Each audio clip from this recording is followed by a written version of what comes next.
അപ്പൊ അല്ല ഇപ്പൊ ഇന്നലെ ഇറങ്ങി നല്ല റിവ്യൂസ് വരുന്നുണ്ട്. അസൽ റിവ്യൂസ് വരുന്നുണ്ട്. പിന്നെ ഇതൊരു ഒരു യൂഷ്വൽ സിനിമയല്ല, ഒരു യൂഷ്വൽ സിനിമയുടെ പാറ്റേൺ അല്ല. ഇതിന് മറ്റൊരു പൂർവ്വ മാതൃകയില്ല. ഒരു ഒട്ടും തന്നെ ഒരു എന്താണ് ഒരു ലൈക്ക് എ പ്രോട്ടോടൈപ്പ് എന്ന് പറയാവുന്നതില്ല. ഇത് ഒരു പ്രോട്ടോടൈപ്പായി മാറട്ടെ എന്ന് നമ്മൾ ആഗ്രഹിക്കാം. ഇത് ഇങ്ങനത്തെ സിനിമ ആദ്യമാണ്. അപ്പൊ അങ്ങനെ ഒരു സിനിമ കാണുന്നതില് അല്ലെങ്കിൽ ആ സിനിമ അപ്രോച്ച് ചെയ്യുന്നതില് ആ സിനിമയിൽ വിശ്വസിക്കുന്നതില് ഒരു ഡിലേ എന്തായാലും ഓഡിയൻസിന്റെ ഭാഗത്ത് ഉണ്ടാവും. അപ്പൊ ആ ഡിലേ എത്രയും പെട്ടെന്ന് തീരട്ടെ. കാരണം ഇപ്പൊ ഞാൻ നേരത്തെ പറഞ്ഞു, ഇപ്പം മലയാള സിനിമയില് കണ്ടുവരുന്ന വളരെ അപകടകരമായ അല്ലെങ്കിൽ ദുഃഖകരമായ പ്രവണത എന്ന് പറയുന്നത് ആദ്യത്തെ 3 ദിവസം ഒരു വലിയ സംഖ്യ തിയേറ്ററുകളിലേക്ക് ഇട്ട് ആളുകളെ കൊണ്ടുവരേണ്ടി വരിക എന്നുള്ളതാണ്. അത് എത്ര രൂപ ഇടും എന്നുള്ള കേൾക്കുമ്പോൾ നമ്മൾ ഞെട്ടിപ്പോകും. അത്രയധികം പൈസയാണ്, ഓൾമോസ്റ്റ് ഒരു സിനിമ ചെയ്യാനുള്ള പൈസയാണ് തിയേറ്ററിലേക്ക് ആളെ കൊണ്ടുവരാൻ. എന്നാൽ ഇതേ തിയേറ്ററിൽ ആളെ കൊണ്ടുവരുമെന്ന് നമ്മൾ വിശ്വസിക്കുമ്പോൾ ആ തിയേറ്ററിനകത്ത് തന്നെ നമുക്ക് 12 പേരെ ഉണ്ടാവുള്ളൂ. ഇത് ബുക്കിംഗ് മാത്രമേ നടക്കുന്നുള്ളൂ പലപ്പോഴും. സോ അത് ഒരു ഫുൾ പ്രൂഫ് ആയിട്ടുള്ള മെത്തേഡ് അല്ല. നമുക്ക് ഒരു സിനിമ സക്സസ് ആവേണ്ട മെത്തേഡ് അല്ല എന്ന് തോന്നുന്നു. ഒരു സിനിമ നിങ്ങൾ മൗത്ത് പബ്ലിസിറ്റിയിലൂടെ അവിടെ എത്തിക്കുക എന്നുള്ളതല്ലാതെ ഇതിനകത്ത് മറ്റൊരു മാർഗമില്ല. പ്രത്യേകിച്ചും ഈ കുട്ടിയൊക്കെ ഒരു അമേരിക്കൻ മലയാളികൾ സിനിമയുമായി അങ്ങനെ ഒരു ഇഷ്ടം, അവരുടെ ഒരു എന്താ പറയാ, ഒരു ഒട്ടും കലർപ്പില്ലാത്തൊരു ഇഷ്ടം കൊണ്ട് മാത്രം ഈ സിനിമയിൽ എത്തിയത്.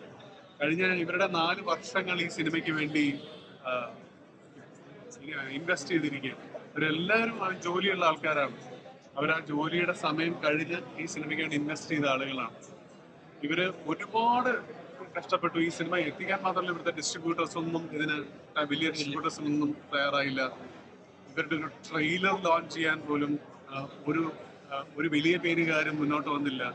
അതൊക്കെ വലിയ വിഷമമുണ്ടാക്കുന്ന കാര്യമാണ്. കാരണം ഇങ്ങനത്തെ ഒരു പുതിയ സാധനമായിട്ട് കുട്ടികൾ വരുമ്പോൾ ദൗർഭാഗ്യകരം എന്ന് മാത്രമേ പറയാനുള്ളൂ ആ കാര്യങ്ങൾ. പക്ഷെ ഇന്നലെ ഇറങ്ങിയ ഈ സിനിമ അത്രയധികം നല്ല റിവ്യൂസിലൂടെ കടന്നു പോകുന്നു.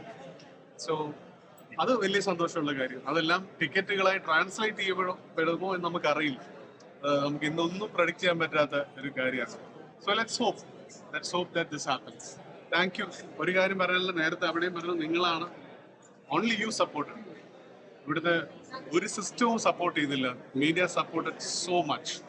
അത് എനിക്ക് തോന്നുന്നു ഇവരെല്ലാം കണ്ട് ഇവരെല്ലാം പരിചയപ്പെട്ടതിന് ശേഷം നിങ്ങൾക്ക് എല്ലാവരും ഇവരുടെ വളരെ അടുത്ത ആൾക്കാരായി മാറി, നിങ്ങളുടെ എല്ലാവരുടെയും. സോ ഇവരുടെ വിജയം നിങ്ങൾ ആഗ്രഹിച്ചുകൊണ്ടാണ് നിങ്ങൾ കൂടെ. സോ അത് ഇനിയും തുടർന്നുണ്ടാവട്ടെ. അതുണ്ടായാലും പ്രേക്ഷകരെത്തണം, എന്നാലേ കാര്യമുള്ളൂ. എത്തുമോ അറിയില്ല. നല്ല റിവ്യൂസ് ഉണ്ടായിട്ടും ആൾക്കാർ വരാത്തത് എന്തുകൊണ്ടാണ്? നല്ല റിവ്യൂസ് ഉണ്ടായിട്ടും എന്തുകൊണ്ട് വരുന്നില്ല എനിക്ക് പിടികിട്ടുന്നില്ല. ചിലപ്പോ ഇറങ്ങുന്നുണ്ടാവില്ല. ഇതിപ്പോ ഈ പടത്തിന് മാത്രമല്ല, കഴിഞ്ഞ കുറെ കാലമായി നല്ല സിനിമകൾ ഉണ്ടായിട്ട് പോലും വന്നിട്ടില്ല എന്നാണ് ഇപ്പൊ തിയേറ്റേഴ്സ് പറയുന്നത്. അറിയില്ല എന്തുകൊണ്ടാണ് എന്നുള്ളത് അറിയില്ല. നല്ല ചൂട് കാലത്ത് തിയേറ്ററിൽ കയറിയിട്ടുണ്ടായിരുന്ന ആൾക്കാര് മഴക്കാലമായപ്പോ തിയേറ്ററിൽ അധികം ഇല്ലാന്ന്. അറിയില്ല എന്താ കാര്യം, അറിയില്ല. അനുപേണ്ണ ഈ സിനിമയിലേക്ക് അട്രാക്ട് ചെയ്ത ഒരു സംഭവം എന്തായിരിക്കും? അല്ല, ഇതിനകത്ത് അട്രാക്ട് ചെയ്തൊന്നുമില്ല. ഇതിനകത്ത് ഇവരുടെ ഒരു പാഷനാണ് ഈ ഒരു കാര്യം നമ്മുടെ അടുത്ത് പറഞ്ഞു, അല്ലെങ്കിൽ നമ്മളെ ഈ ഒരു സിനിമയിലേക്ക് എത്തിക്കുന്നത് ഇവർ ഓരോ ദിവസവും നടത്തിയ ഫോൺ കോളുകൾ.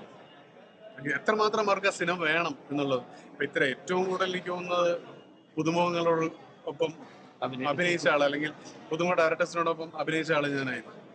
അപ്പൊ അവർക്ക് എല്ലാവർക്കും ഇതാണ്, അവർക്ക് ആ ഒരു സിനിമ ചെയ്യണം. ഇപ്പൊ നമ്മളൊരു കാലത്ത് ഒരു സിനിമ ചെയ്യാൻ വേണ്ടി പലരുടെയും പുറകെ നടന്നിട്ടുണ്ടല്ലോ.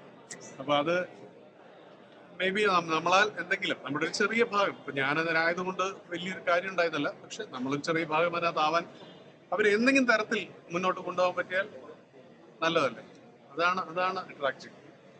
രേവം എങ്ങനെ ഉണ്ടായിരുന്നു ഒരു ഇപ്പം? അപ്പൊ അത് തിയേറ്ററിൽ കണ്ടപ്പോ, പ്രേക്ഷകരോട് കണ്ടപ്പോ എങ്ങനെ ഉണ്ടായി? ഭയങ്കര എക്സൈറ്റഡ് ആയിരുന്നു. അതിലൂടെ ഈ റിവ്യൂസും കൂടെ കണ്ടപ്പോ ഫീലിംഗ് റിയലി ഗുഡ്. എല്ലാരും വന്ന് കാണണമെന്ന് ഭയങ്കരമായിട്ട് റിക്വസ്റ്റ് ചെയ്യാം. ബിക്കോസ് നമ്മൾ ഒത്തിരി ഒരു ചെറിയ ടീമാണ്. നമ്മൾ എല്ലാരും ഒത്തിരി ഹാർഡ് വർക്ക് ചെയ്ത് പാസ്റ്റ് 3-4 years ചെയ്തൊരു സിനിമയാണ്. അനുവേട്ടന്റെ, ലാലന്റെ എല്ലാവരുടെയും സപ്പോർട്ട് ഉണ്ടായിരുന്നു. അപ്പൊ really requesting every one two give us a chance. ഒന്ന് വന്ന് കാണും, എന്നിട്ട് എല്ലാവർക്കും ഇഷ്ടാവുമെന്ന് വിചാരിക്കുന്നു.